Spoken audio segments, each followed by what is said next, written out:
तुम उसी तरह तोते के रूप में भटको। नहीं नहीं, मुझे आजाद करो वरना मैं तुम्हें छोड़ूंगा नहीं। अब तुम मेरा कुछ भी नहीं बिगाड़ सकते। अब तुम जाओ यहां से और अब से ऐसे ही घूमो। अब तुम्हें पता चलेगा कि दूसरों को दर्द देने में कैसा महसूस होता है। इसके बाद वह राक्षस वहां से उड़ जाता है। मरचू और उसकी पत्नी सीता दोनों खुश हो जाते हैं। मरचू पहले की तरह काम करने लगता है। वह और उसकी पत्नी दोनों खुशी खुशी जिंदगी गुजारने लगते हैं।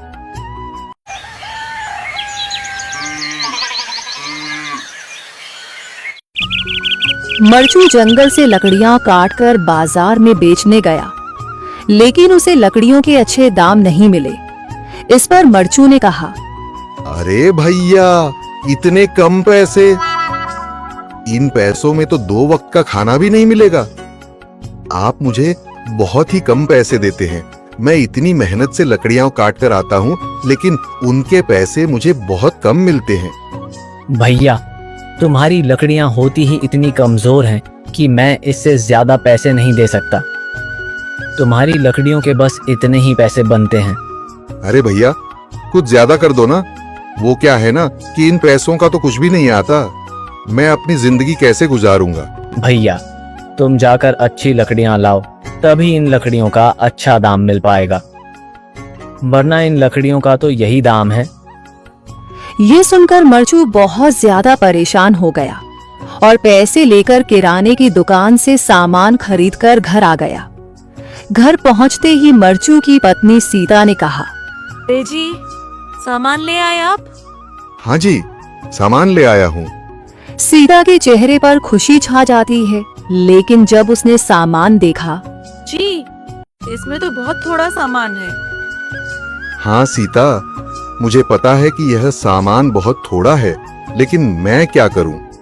मेरे पास जितने पैसे थे, मैं उतने का ही सामान लेकर आ गया हूँ। इस तरह हमारा गुजारा कैसे हो पाएगा जी? आपको तो पता ही है कि हम कितनी मुश्किलों से गुजारा करते हैं। हाँ हाँ, मुझे पता है, लेकिन मैं कर भी क्या सकता हूँ? मेरे पास इतने पैसे ही नहीं कि हम एक अच्छी जिंदगी गुजार सकें। इतनी मेहनत कर रहा हूँ, लेकिन फिर भी मेहनत का फल नहीं मिल रहा। इतनी मेहनत से अच्छी लकड़ी काट कर आता हूँ, लेकिन मुनासिब दाम नहीं मिलता। मैं तो बहुत परेशान हूँ। क्या करूँ? कहाँ जाऊँ? अरे जी, आप परेशान न हो, आप कोई और काम देख लें। मैंने कई बार काम तलाशने की कोशिश की, पर किसी ने भी मुझे काम नहीं दिया। ये सुनकर सीता भी काफी ज्यादा परेशान हो गई। मरचू से सीता की परेशानी नहीं देखी गई। उसने अपनी पत्नी सीता से कहा, मैं फिर से जंगल की ओर जा रहा हूँ। अरे जी, अभी मत जाइए ना, वैसे भी शाम हो रही है। आप कल चले जाइएगा, अभी मत जाइए। ठीक है, अगर तुम रोक रही हो तो मैं नहीं जाता। मैं कल चला जाऊंगा। इसके बाद मरचू गांव में घूमने के लिए चला गया। तभी उसे एक आदमी मिला और उसने कहा, कहाँ जा रहे हो भैया? और सुनाओ, क्या हाल चाल है? जिंदगी कैसे गुजर रही है? अरे भैया, तुम्हें तो पता है कि लकड़ियां काटकर कैसे गुजारा होता है। हाँ भैया, तुम सही कह रहे हो।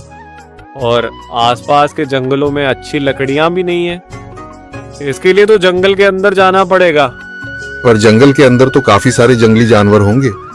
मुझे बहुत डर लगता है भैया, मैं जंगल में कैसे जाऊंगा?